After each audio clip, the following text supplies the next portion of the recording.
Yo guys, what's going on? Robert Warshak here, and I'm going to be going over what I think some of the most important cards that are leaving us with this new rotation that's occurring. Remember, we just did our video on Witchwood, and then we have Boomsday, which we're doing now, and then Rostacon's Rumble is next.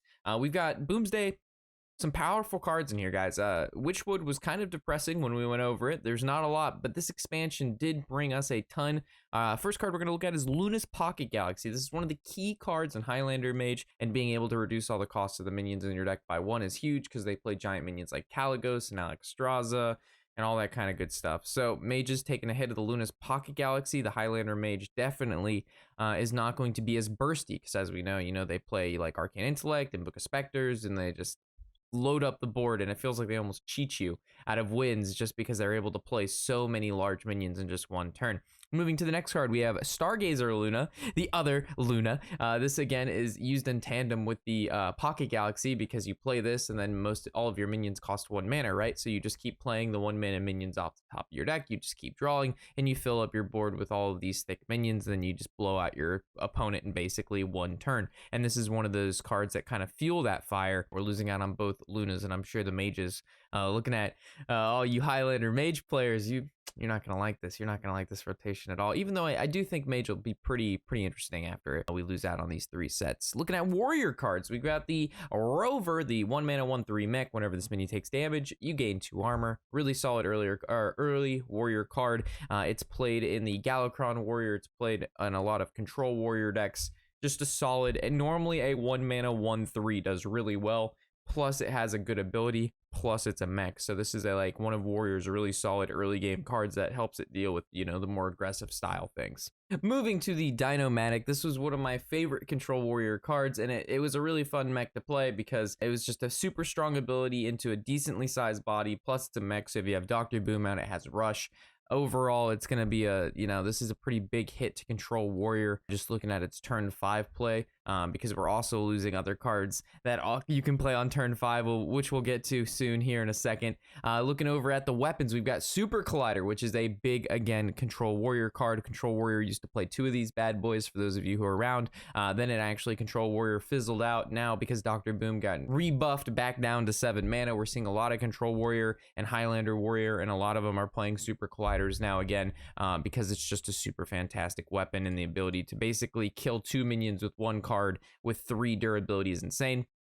Speaking of Dr. Boom, 7 mana Boom is back. I'll be posting warrior or control warrior videos up until the new expansion hits because I love playing control warrior, and we've got some really juicy games with this guy. But yeah, 7 mana Boom is just really good. He is literally the staple in control warrior. Without Boom, you don't have control warrior right now. Before, it used to be Justicar and Azoth and things like that would fuel the fire for the late game control warrior builds. Now we have Boom, and now we're losing Boom. Moving to landscaping, Token Druid taking quite a big hit, which is surprising because Token Druid's popularity in the past couple days, ever since the Hall of Fame, has skyrocketed immensely. Landscaping, really good Token Druid card in the early game. 3 mana summoning 2/2 Treants is solid. Again, Mulch Muncher, this is again a Treant Druid card. Cost 1 less for each friendly Treant that died this game. Lots of Treants die in the will of battle because you're just sending these suckers in, and they're only normally 2 mana 2/2s, and they die. And this guy gets stronger each time they die, and being able to play anywhere between a 0 to 3 mana most of the time, 8/8 with Rush, is actually just insane. So we're losing out on Mulch Muncher, which is a big hit to the Token Druid or Treant Druid. Flop.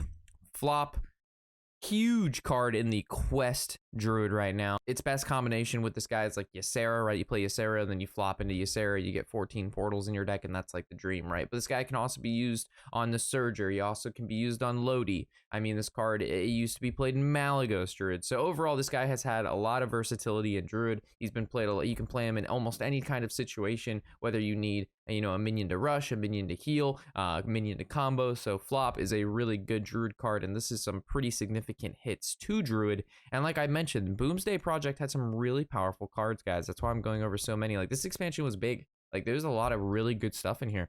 Looking at Glowtron, again, a 1 mana 1/3 for Paladin. It's a mech, one of the staples in the early game. Mech Paladin right now, which is the number 1 alongside it's Dragon Hunter and Mech Paladin, which are the tier 1 55% win rate decks right now, and this is a key factor in that deck because it has magnetic. It's a great turn 1 play, and it fits super well in aggressive style mech. And then another really solid card found in that Crystology, a 1-mana draw 2. Again, like these cards are just insane. It's going to be interesting to see where the meta lands after this, because we're losing some really high caliber cards. The ability, this guy was played in the Shirvala Paladin, the OTK Paladin, to get through the deck quickly because you're paying 1 mana to draw 2 cards, and those 2 cards you draw more cards, like Novice Engineer, Acolytes of Pain. But in the aggressive mech style Paladin, which we see right now, which is a tier 1 deck, this draws your Glowtrons, your Sky Claws, your Galvanizers, and things like that. So really solid card being rotated out. Looking at an oil module again, not like a huge mech, you know what I mean? You don't think of like this being like a meta breaking card or whatnot, but it's still just a really good mech in general, and I figured I would just throw it in there because it is, again, a hit to the mech Paladin. Prismatic Lens, huge card. Again, this is really big in the Shirvala Paladin to draw through the deck and reduce those big cards. And this is also a really big card in the Murloc Paladin to be able to play the early game Tip the Scale. So that deck is completely out the window now, now that Prismatic Lens is hitting wild. So Murloc Paladin took a big hit. Thunderhead, look at this shit, guys. Thunderhead, 4 mana, 3/6. After you play a card with Overload, you summon 2 of the 1/1 sparks. A core aspect, if not one of the best cards in aggro Overload Shaman, which was piloted recently to tier #1 legend. I was gonna say tier 1 legend, to #1 legend. So I really think the Overload aggro Shaman is super strong right now, and this is one of the core components. Just because you're able to clear off other minions, you're able to get a good Bloodlust off. It's synergized with Soul to Murloc and all the cards that buff the board, so absolutely insane. Storm Surge, 3 mana, 3/3. Your next spell cast twice. We saw this ton in Galakron Shaman. We see a lot of this in the aggro Shaman, and alongside Lava Burst and Bloodlust. I mean, these cards are. I mean, I thought I would be running out of stuff here towards the end, but these cards just keep cloning gallery. Resurrect Priest with cloning gallery is absolutely insane, because this is their big turn 9 spell that gets all of the minions on the board that powers up their mass resurrect, so they can hit all kinds of stuff like Morte and their defenders and their 2/6s that have death rattle kill a minion. Plus they get the death rattles from all those cards, so it not only kills the minions, they heal up, but it also deals with the stuff on the board. So I mean, big hit again. And then going to like, these are the big guys. These are the big. Snip Snap. This guy is huge. This is like Snip Snap and Ziliax. I still believe are played because they're neutral cards in 50% or more of all decks currently played on ladder, which is absolutely just insane. Snip Snap.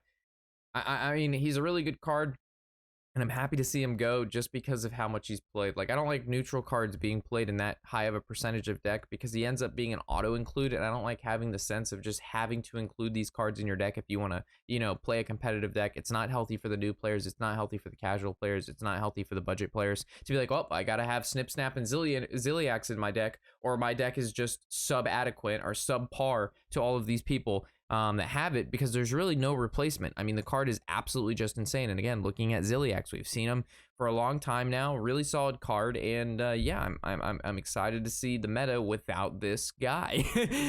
So with that, I think I have one last surprise in here. I was looking at one card, that being our last card, but we have the Mecha'thun.